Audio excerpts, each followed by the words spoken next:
Sunday Night Production. Triple champion de France, double maillot cyclamen au classement par points sur le Tour d'Italie, vainqueur de Milan-San Remo, double vainqueur de Paris-Tour, plus gros palmarès français en activité avec 91 victoires professionnelles en cours, dont 10 étapes sur les grands tours. Mais connaissez-vous vraiment Arnaud Démare ? Par passion du vélo, Groupama vous propose la série de podcasts Face à Face. Partez à la rencontre des coureurs de l'équipe cycliste Groupama FDJ et découvrez leur personnalité. Bonne écoute.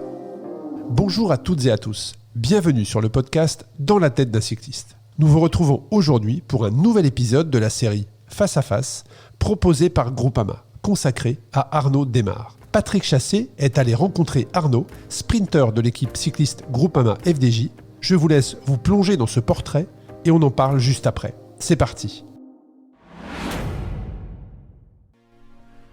Un jour, un peu avant l'arrivée d'une course cycliste, une dame élégante et assez âgée m'avait confié sa passion du vélo, mais surtout la préférence qu'elle accordait aux sprinteurs. Ce sont les aristocrates du vélo, avait-elle précisé, avec une pointe d'admiration. Pour être honnête, ça m'avait un peu étonné. Vu de l'extérieur, après tout, un sprint massif, en guise d'épilogue pour une classique ou une étape du Tour de France, c'est toujours un peu la même chose. Ça frotte, les équipiers font équipe, les poissons pilotes naviguent au cœur du peloton, les lanceurs lancent et les sprinteurs sprintent et le meilleur l'emporte, normalement. Un sprinter qui en a fait sa spécialité ne vous dira pas la même chose. Chaque déboulé est unique. Les automatismes entre équipiers sont au sprint ce que le sens de la répartie est à l'éloquence. Une perpétuelle adaptation à des situations inédites, souvent périlleuses. Depuis 11 ans, Arnaud Démare, c'est le sprinter emblématique de l'équipe cycliste Groupama FDJ. Il n'a jamais changé de formation.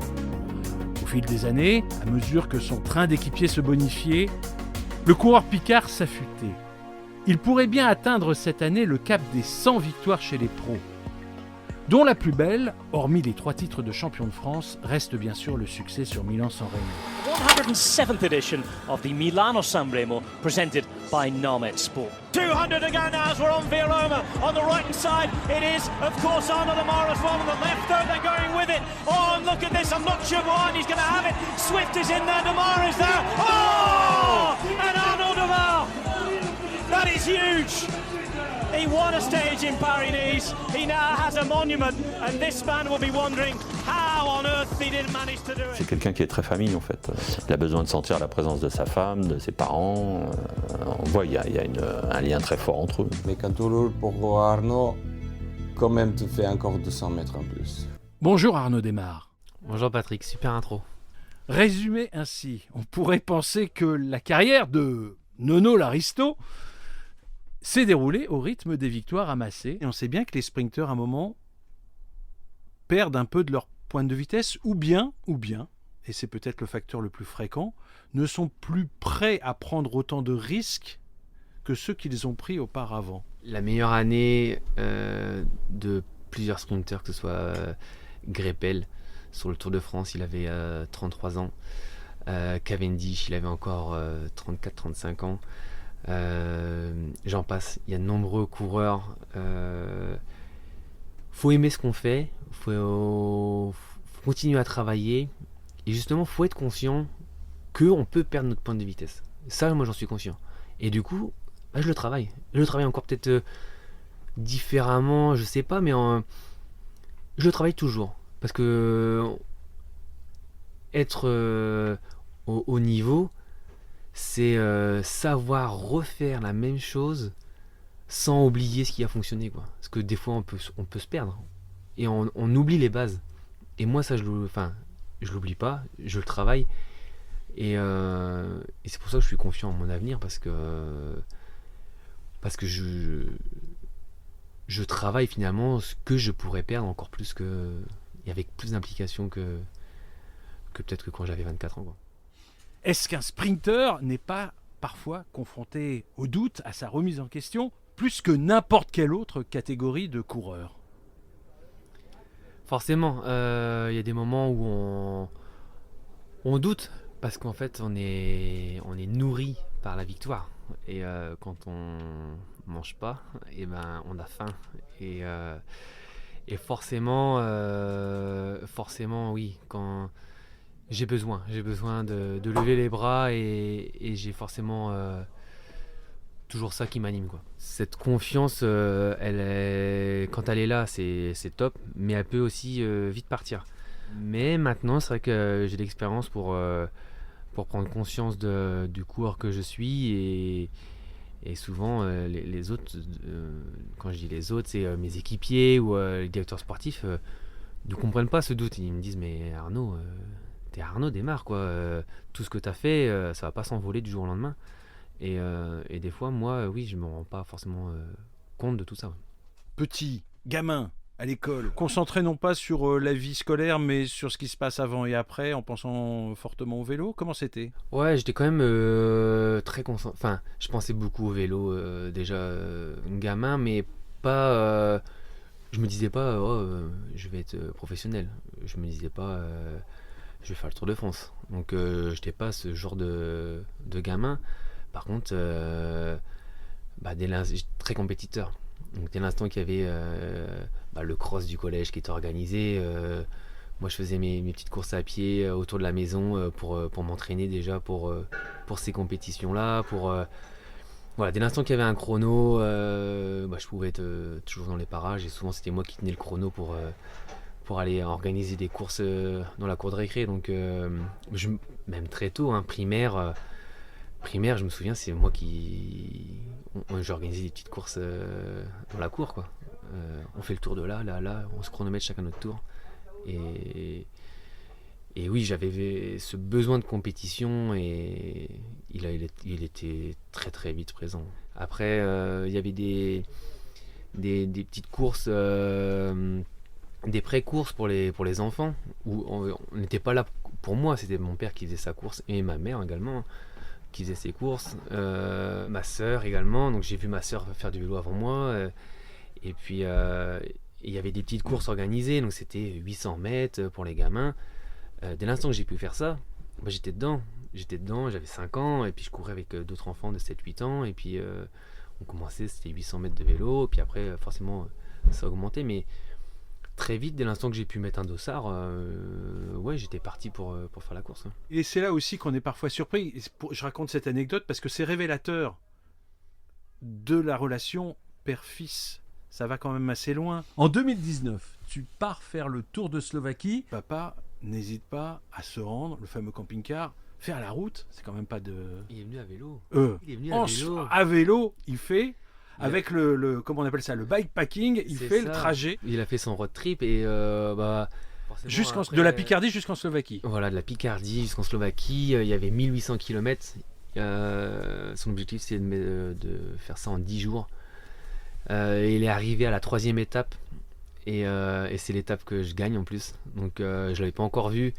Que nous on arrivait pleine balle dans la ville et puis je gagne l'étape. Je savais qu'il allait être sur les côtés des barrières et ça nous fait une belle anecdote et voilà. Après papa, dès l'instant que là il est plus passé sur le côté road trip, voyage où c'est plus courir avec des jeunes de 25 ans, c'est moins facile pour lui, alors que là il s'éclate dans ces road trips là. On en avait fait un road trip tous les deux, sortie de Covid.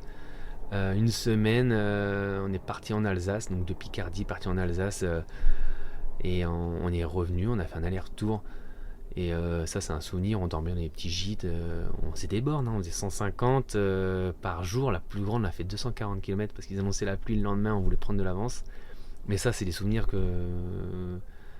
on est que tous les deux sur le vélo. Et là, finalement, le vélo devient presque un prétexte. Le plus important, c'est peut-être c'est d'être ensemble. C'est une excuse pour dire on est parti en voyage ensemble. Là, ce coup-ci, c'était pas du vélo, c'était un voyage ensemble. Et ça, c'est un super souvenir. Je l'ai rencontré un samedi après-midi, à une épreuve de cycliste, en école de cyclisme.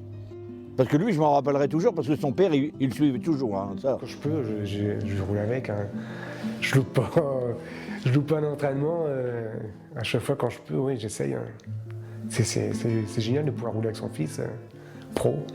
À Grand Canaria, on a fait le stage ensemble. Ouais, on a fait le stage ensemble. Où ça ?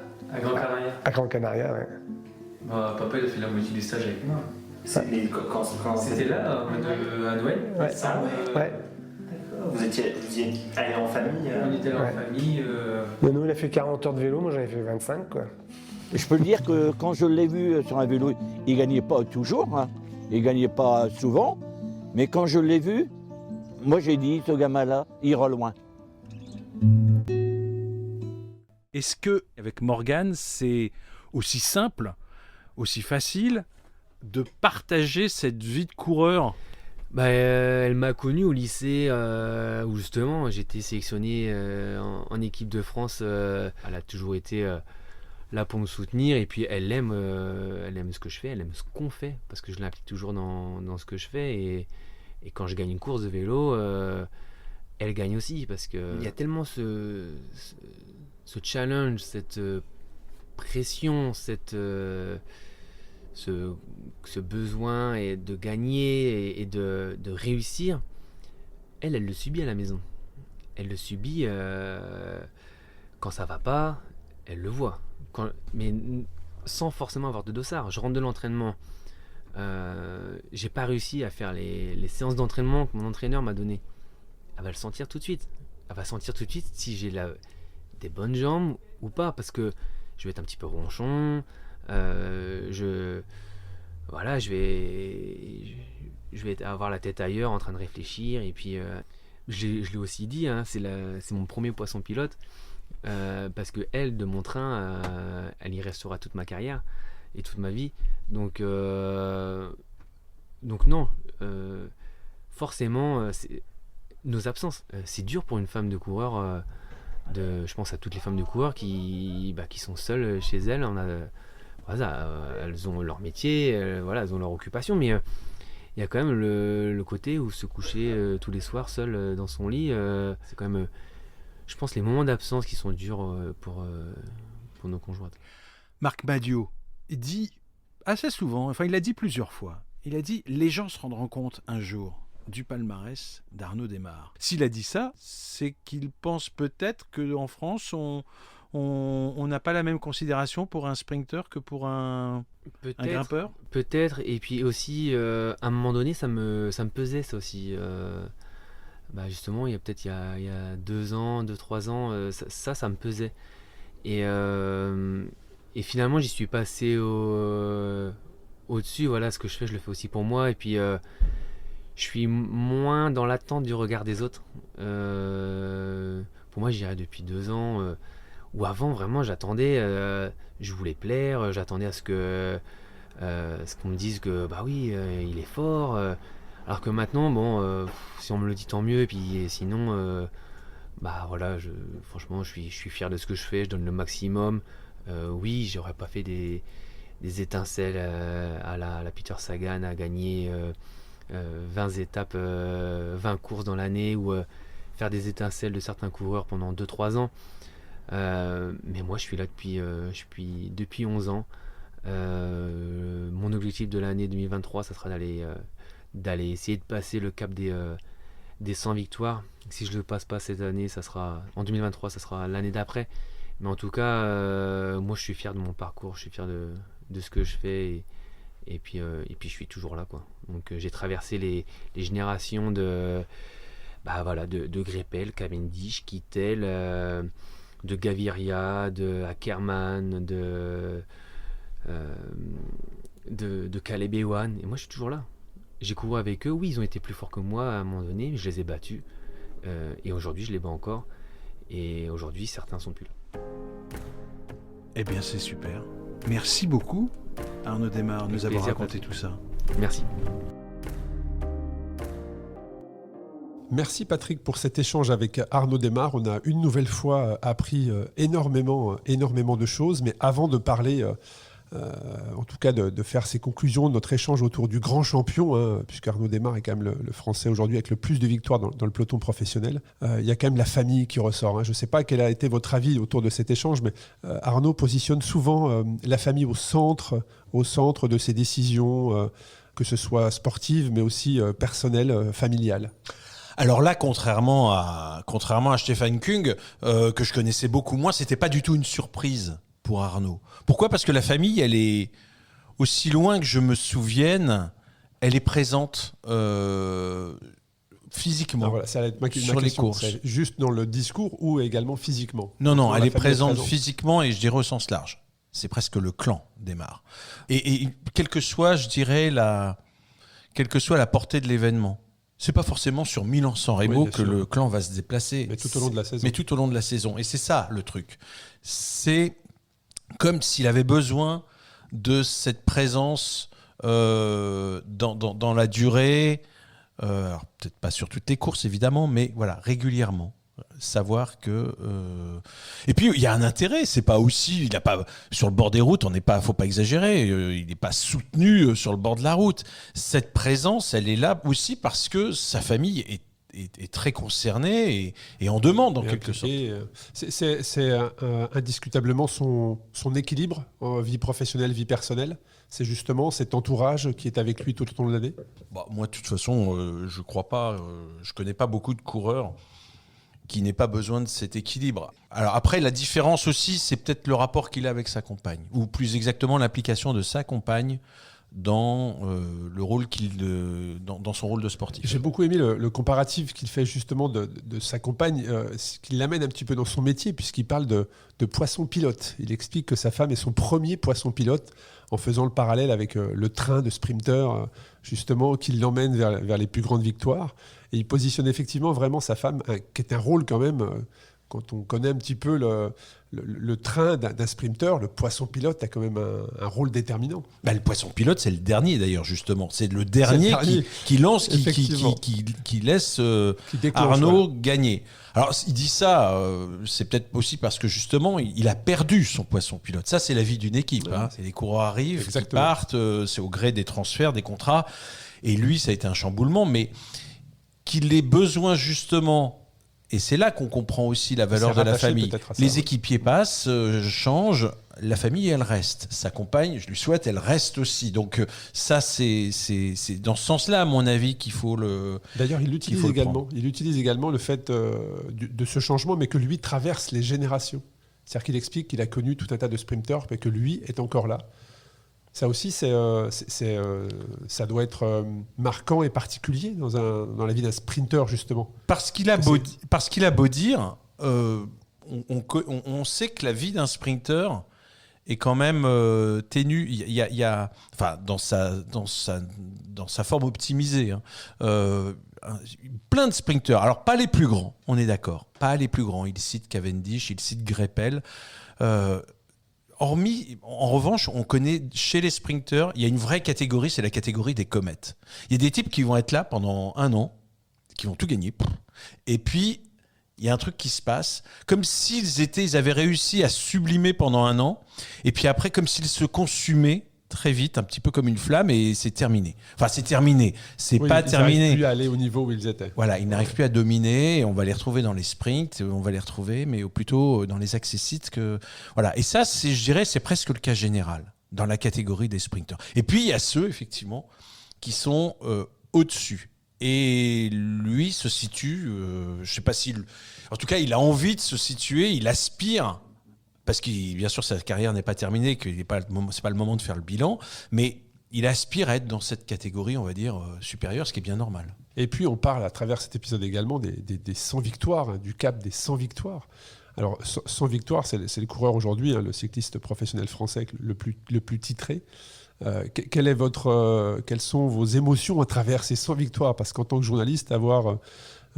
en tout cas, être côtoyé régulièrement un champion qui va potentiellement, dans les mois, dans les années à venir, dépasser ce cap. Quel est votre sentiment sur ça? C'est vrai que je lui ai posé la question parce que c'est Marc Madiot aussi, je le cite à ce moment-là. J'ai quand même vraiment l'impression qu'on ne mesure pas la trace que va laisser Arnaud Démare. C'est un peu normal, hein, quand on vit les choses, on a du mal un peu à les hiérarchiser. Il y a plein de grands champions, on est dans un sport qui est très spectaculaire à l'heure actuelle dans son déroulement. Je ne parle pas des sprints, là, je parle d'une manière générale. Et il faut parfois un peu de recul pour se dire, moi je crois que ça va ressortir avec les statistiques, quand on va faire des comparaisons. On fait toujours des comparaisons. Quand les nouveaux sprinteurs vont arriver, d'ailleurs, je le rappelle, il n'y a pas énormément de sprinteurs dans ces dernières années de haut niveau français. Hein. Ça reste quand même une catégorie assez... Il faut la protéger, hein, celle-là. Il faut vraiment y faire attention et peut-être lui permettre à d'autres de remplacer Arnaud Démare dans les prochaines années. Mais voilà, donc ça, Arnaud, gagner 10 étapes dans un grand tour, dans des grands tours, que ce soit le Tour de France ou avec ses victoires évidemment sur le Tour d'Italie, capable d'être gagné des sprints, mais aussi des grandes classiques. Il a 4 classiques, dont une qui est un monument, Milan-San Remo, tout ça, les titres de champion de France. Non, ça, voilà, toute cette globalité. Pourquoi ? Parce que ça s'est étalé dans le temps. Et donc, la dernière victoire efface les précédentes, peut-être, je sais pas, mais parce qu'il y a eu des hauts et des bas aussi, et ce qui fait que parfois on retient juste les derniers épisodes. Alors des hauts et des bas, il parle également de sa pointe de vitesse, de la prise de conscience, le fait qu'il ait vraiment conscience qu'à tout moment cette pointe de vitesse peut diminuer. Il explique également qu'il y a quelques années, il a franchi un palier où il avait besoin de reconnaissance. C'était quelque part son moteur, son énergie, et puis que désormais il est passé au-dessus de cela. Est-ce que c'est pareil dans votre métier de journaliste et les rencontres que vous avez pu faire ? Est-ce que vous avez eu l'occasion comme ça de voir des coureurs évoluer et de switcher avec un besoin important de reconnaissance et puis à un moment donné cette prise de hauteur, cette prise de recul et de faire les choses différemment ? Oui, mais chez les plus grands. Chez les plus grands. Moi, j'étais surpris parfois chez des grands coureurs de voir à quel point un truc qui, moi, me paraissait mineur, prenait de l'importance à leurs yeux. Mais justement, vous parliez de la médiatisation. Arnaud Démare, je me souviens d'une conversation, c'est juste avant un Milan-San Remo, on fait un reportage dont il n'est pas le personnage principal, d'ailleurs. Et il est un peu comme ça, bougon, il me dit « mais ça va servir à quoi, ça ? Mais moi, j'ai pas envie, je veux savoir exactement. » Et moi, en fort intérieur, je me disais, mais on s'en fiche, quoi. Qu'est-ce que on est à la veille de Milan-San Remo. Donc, c'est pas important. Je lui ai pas dit, évidemment. Mais j'étais surpris que l'image qu'il allait donner de lui soit si importante à la veille de Milan-San Remo. Et c'était l'un de ses premiers. Mais parce que c'était un champion, enfin un coureur. Il n'était pas encore rodé, tout ça. Il n'était pas familier avec tout ça. Il était méfiant. On peut l'être, il ne me connaissait pas, il ne connaissait pas le monde des médias non plus très bien. Et puis après, après on a compris un petit peu la mécanique, une routine s'installe, et surtout on a compris le plus difficile dans ce sport, c'est de savoir ce qui va rester. C'est de savoir justement la trace qu'on va laisser. On va laisser une trace, oui, mais laquelle ? On sait bien que ce n'est pas la trace epsilon dans un reportage qui est importante. Exactement. Un grand merci, Patrick. Merci. On se retrouve mercredi prochain pour un nouveau face-à-face avec Romain Grégoire. Par passion du vélo, Groupama vous a présenté la capsule Face à Face. Groupama, acteur majeur du cyclisme, accompagne l'ensemble des pratiquants, des professionnels aux amateurs, en passant par tous les cyclistes du quotidien. Retrouvez nos engagements vélo sur nos réseaux sociaux et sur groupama.fr.